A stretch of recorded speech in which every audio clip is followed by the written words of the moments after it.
बिस्मिल्लाहिर्रहमानिर्रहीम। बिस्मिल्लाहि वहदा वस्सलातु वस्सलामु अला रसूलिल्लाह अम्मा बाद।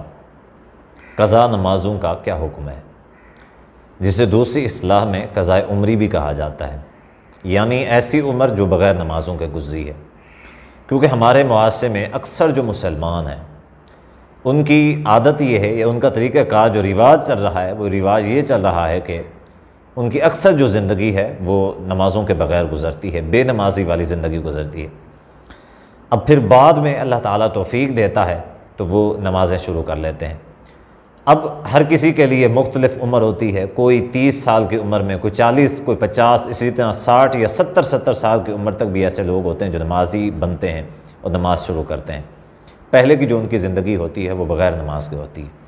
अब जब अल्लाह ताला तौफ़ीक देता है वो नमाजी बन जाते हैं। यकीनन ये बहुत बड़ी चीज़ है, अल्लाह ताला की तरफ से बहुत बड़ा इनाम है कि अल्लाह ताला अगरचा पिछली जो ज़िंदगी है वो अल्लाह ताला की नाफरमानी में बग़ैर नमाज में गुजरी, लेकिन उसके बावजूद भी अल्लाह ताला की रहमत होती है। अल्लाह ताला ऐसे लोगों को नमाज की तौफ़ीक अता फरमाता है और वो नमाजी बन जाते हैं।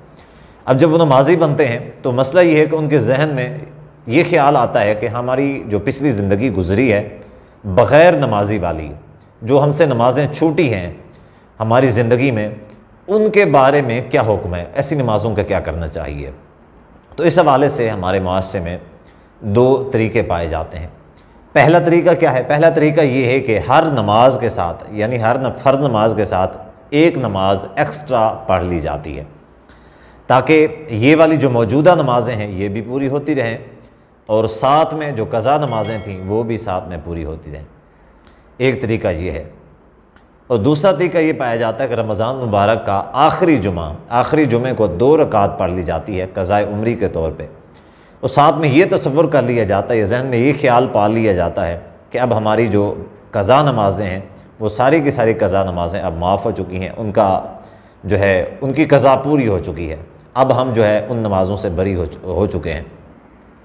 हालांकि ये जो दोनों तरीक़े हैं ये दोनों तरीक़े गैर शरई हैं, कुरान और हदीस से इनका बिल्कुल भी कोई सबूत नहीं मिलता। अगरचा कोई एक दो रिवायात मिलती हैं, वो जो रिवायात मिलती हैं वो बग़ैर सनद के रिवायात हैं। सनद के हवाले से वो जो रिवायात हैं वो बिल्कुल ज़ईफ़, मौज़ू और मन गढ़ंत हैं। तो अब सवाल पैदा होता है कि तो फिर इसका हल क्या है। अब जो हमसे पिछली नमाज़ें छूट चुकी हैं, जो रह चुकी हैं, जो हमारी क़ज़ा है, उनके उस क़ज़ा का क्या हाल है, उसको कैसे पूरा किया जाए। तो सबसे पहले तो आपको बताता चलूँ, ये जो क़ज़ाए उम्री है इसका कोई भी वजूद शरीयत में नहीं पाया जाता। यानी ऐसी नमाज़ें जो इंसान से रह गई हों उनको दोबारा पढ़ने के हवाले से इस चीज़ का वजूद कहीं भी कुरान और हदीस में, शरीयत में नहीं पाया जाता। अब मिसाल के तौर पे देख लें, सहाबा कराम रज़ियल्लाहु अन्हुम अजमईन की ज़िंदगियाँ हैं। कई सारे ऐसे सहाबा या सहाबा की अक्सरियत भी अगर आप समझ लें तो अक्सरियत ऐसे सहाबा थे जो पहले मुसलमान नहीं थे। चूँकि नबी अलैहिस्सलाम ने जब नबूवत का ऐलान फरमाया, शरीयत नाजिल हुई, नमाज़ें फ़र्ज़ हुई, तो अब कई सारे ऐसे लोग भी थे जो उसके बाद भी मुसलमान हुए। तो उनमें किसी भी सहाबी ने ऐसा नहीं किया कि वो बाद में उन नमाज़ों की क़ज़ाएँ देता रहे, या ऐसी कोई सही हदीस कुरान या कुरान की आयत जिससे ये नमाज़ों की क़ज़ा के हवाले से कोई वजूद पाया जाता हो। तो इस हवाले से ये है कि असल में उसूल ये है कि ऐसे आमाल के जिनको बंदा तर्क करता है तो बाद में अल्लाह ताला तौफ़ीक देता है। अब चूँकि उनके क़ज़ा का कोई वजूद नहीं है, तो जब एक शख्स या कोई शख्स बेनमाजी की ज़िंदगी को तर्क करके नमाजी बन जाता है, अल्लाह ताला की बारगाह में तौबा कर लेता है। अब तौबा करने के बाद वो मुस्तकिल तौर पे एक पक्का और सच्चा नमाजी बन जाता है, उसके बाद नमाज़ें तर्क नहीं करता। तो उसकी ये जो तौबा है वो उसकी पिछले जो नमाज़ें छोटी हुई हैं उन सारी नमाज़ों की क़ज़ा है, उसके लिए इतना ही काफ़ी है। क्योंकि कुरान मजीद में भी है कि अल्लाह ताला का इरशाद गिरामी है कि इन्नल हसनात युज़हिबन सय्यात, जो नेकियां हैं वो गुनाहों को ले जाती हैं। इसी तरह तौबा है, इस क़ज़ा का जो हल है ये तौबा है, वगरना नमाज़ें पढ़ना या वगैरह वगैरह इस तरह के जो है अवामिल करना, ये कुरान और हदीस से इसका कोई भी वजूद नहीं पाया जाता।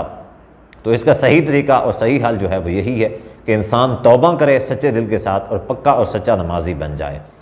पक्का सच्चा जब नमाजी बन जाता है, तौबा कर लेता है, तो उसके जो पिछले गुनाह होते हैं तौबा के, वो सारे के सारे गुनाह अल्लाह ताला अपनी बारगाह में अपनी रहमत से माफ़ फरमा देता है।